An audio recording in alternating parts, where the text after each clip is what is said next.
Moon Chow came to Western Australia in 1849. Mr. Moon Chow met his wife in Western Australia. He made dumplings, she brought champagne, and they had a Miss Chow's. Hence why Miss Chow's was born.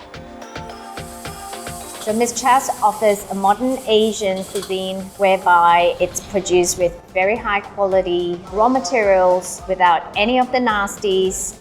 We jumped on board and became a Uber partner straight away. We opened at Claremont in 2015 and rapidly expanded, and all of our restaurants are with Uber Eats. One of our most popular dishes would be barbecue pork buns and chop chicken.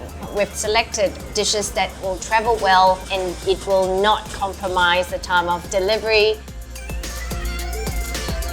It has totally changed our business. Uber Eats will always be part of the lifeline of our Miss Chow's group of companies. I treat the commission as my marketing fee, and it's a wider reach to audiences that I may not necessarily have access to. I think I'm an ambassador for Uber Eats in Perth. I go around telling all my restaurateur friends that they're crazy if they're not on Uber Eats.